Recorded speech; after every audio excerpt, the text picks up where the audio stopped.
It was late evening when Arjun, a young artist, sat in his dimly lit studio surrounded by unfinished canvases. His hands were still, his heart restless.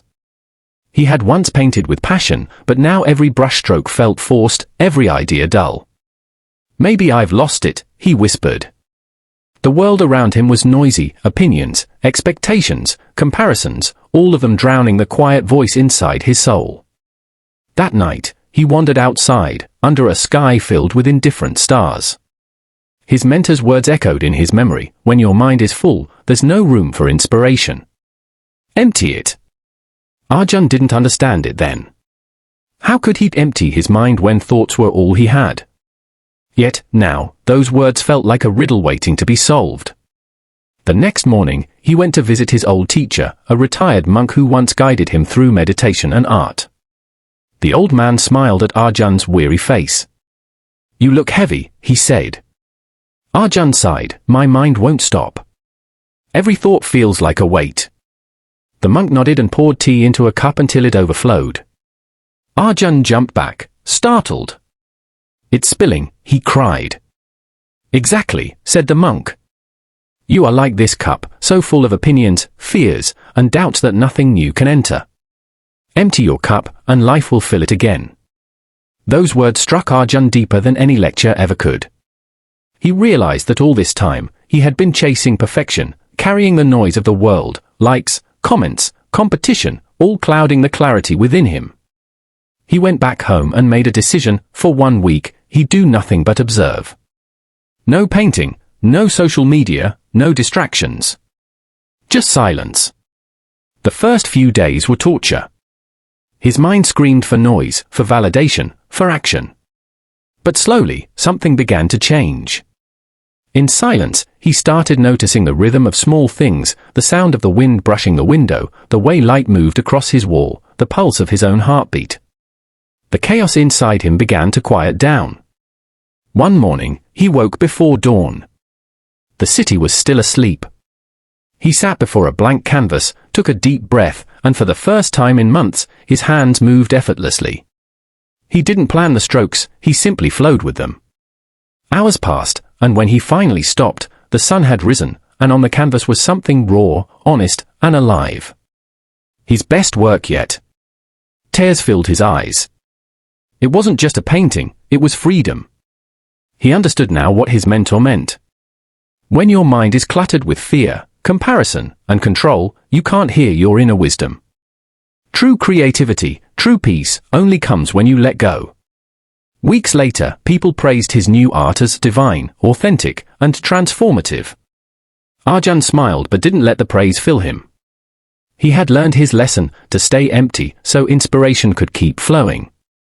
Life isn't about holding on to everything, it's about releasing what weighs you down. The more you empty your mind of noise, the more space you create for light, wisdom, and peace to enter. Arjun's journey became a reminder to all who met him: sometimes, the greatest power doesn't come from adding more, but from letting go. Days turned into weeks, and Arjun's newfound peace began to shape not only his art but his life. He noticed he spoke less, listened more, and reacted slower. His friends found him changed, calmer yet stronger. The noise that once controlled him now passed like clouds over a still lake. He learned that silence was not emptiness, it was clarity. One afternoon, a young artist visited him, full of frustration. "Sir," the boy said, "I've been trying for months. Nothing feels right. My work looks forced. How did you find your spark again?" Arjun smiled gently. "By losing it," he replied. The boy looked confused, but Arjun continued, "I stopped trying to create.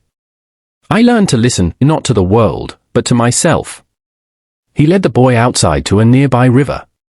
They sat quietly, watching the ripples form and fade. "Do you see that?" Arjun asked.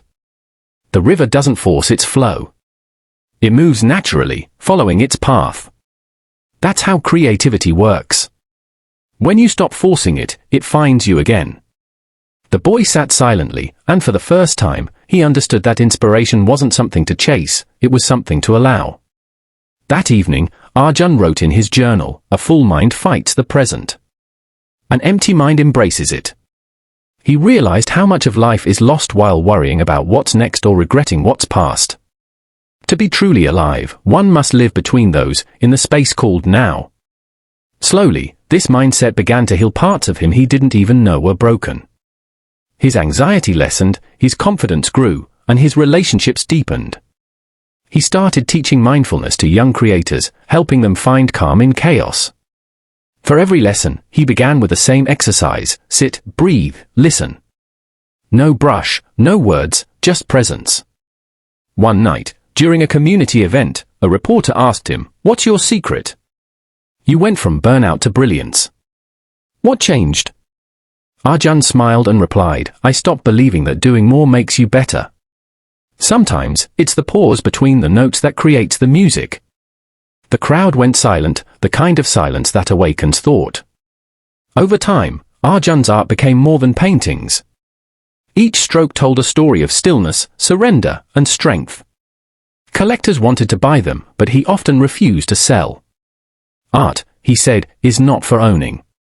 It's for feeling. Years later, when he looked back at his old self, restless, anxious, always chasing, he almost didn't recognize that person. He realized that the emptiness he once feared had become his greatest gift. One sunset, standing before the ocean, Arjun closed his eyes and whispered, "Thank you." Not to anyone in particular, but to the silence that taught him more than words ever could. In the end, Arjun didn't just become a better artist, he became a freer soul. His story became a living reminder that when we empty our minds, we fill our lives. Months later, Arjun's studio had become a quiet sanctuary for many who sought peace in a noisy world. People came not to learn painting, but to learn stillness. They would sit in silence for hours, feeling the breeze through the open windows, the smell of wet earth after rain, the distant sound of birds. Arjun would simply say, "This is art too, the art of being." And somehow, those words healed more than any brushstroke could. One morning, an old mentor visited Arjun. "You've changed, my boy," he said, smiling. "You used to chase perfection. Now you radiate peace. What happened?" Arjun laughed softly. "I realized perfection was just fear in disguise. The fear of not being enough. But when I entered my mind, I saw I was already enough." The mentor nodded, tears forming in his eyes. "Then you've learned what most never do." Later that day, a little girl came to his studio, shyly holding a blank canvas. "I don't know what to draw," she whispered. Arjun smiled and handed her a brush. "Then start with nothing," he said. "Let your heart decide the first color." As the girl dipped her brush and made her first stroke, Arjun saw himself in her, a soul learning to let go, to trust the unknown. When night fell, Arjun stood by the window, watching the moonlight spill across his empty canvases. He felt no rush to paint them. For the first time in his life, he truly understood an empty mind is not a void, it's a beginning.